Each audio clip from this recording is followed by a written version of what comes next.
All right, let's dive into something every researcher, or really anyone who follows science, runs into. You see a study that finds, well, nothing. It's this mystery that can stump even the pros.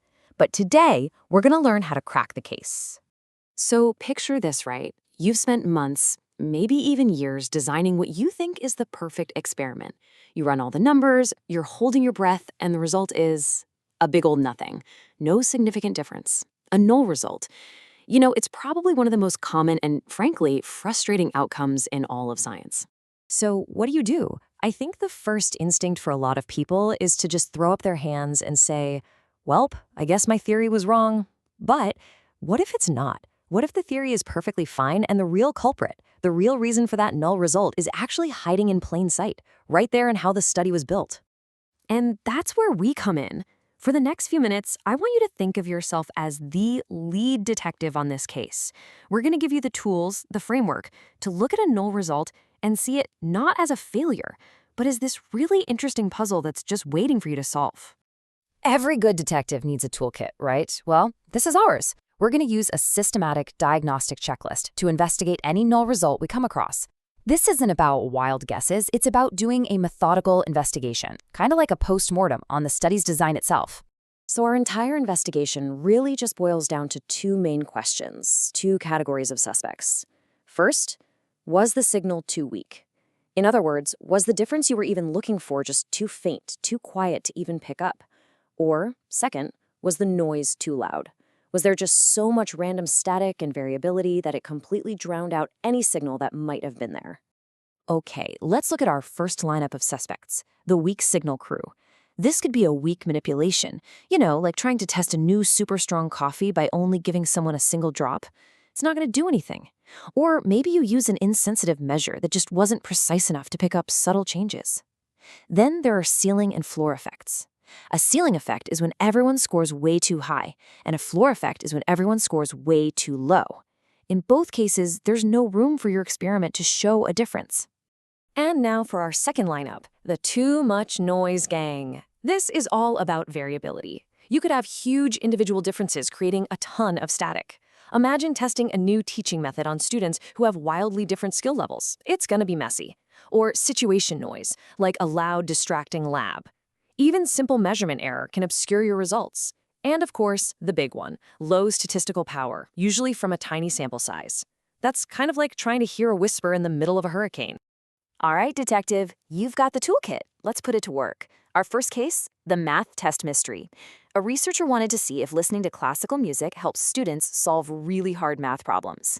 But, you guessed it, the results came back null. Let's dig in and find out why. So here's the case file. We've got two groups, just 10 participants each. That's a red flag right there. They're solving math problems with a max score of 50. The music group averaged about 8.2 correct, while the silence group got 7.8.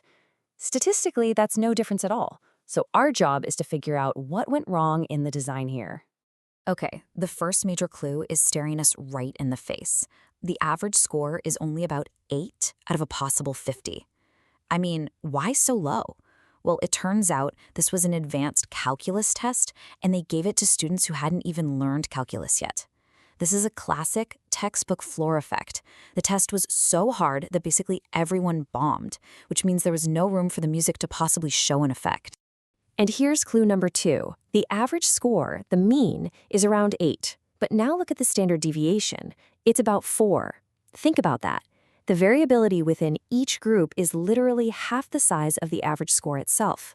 That is a huge amount of spread, and it's pointing to a ton of noise, almost certainly from massive individual differences in math ability.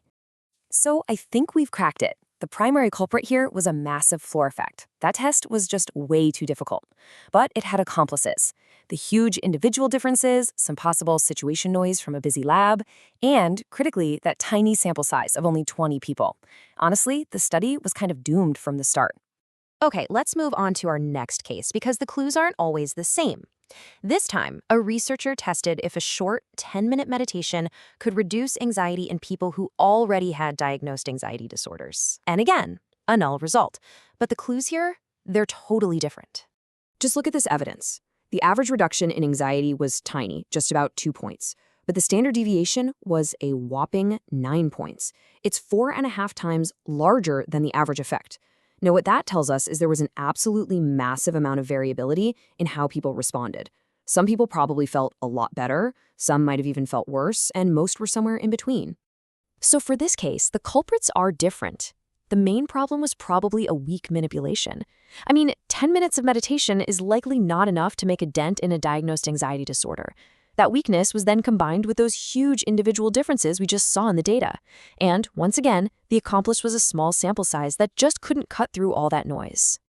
Okay, so you've solved a couple of cases. You're getting good at this. But now comes the most important part, writing your report. How do you talk about your findings like a seasoned detective instead of a rookie?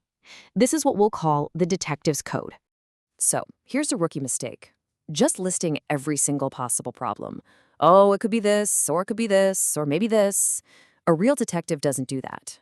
The detective's code is to evaluate all the evidence and identify the most likely culprit. And then you present the specific facts from the case file that support your conclusion.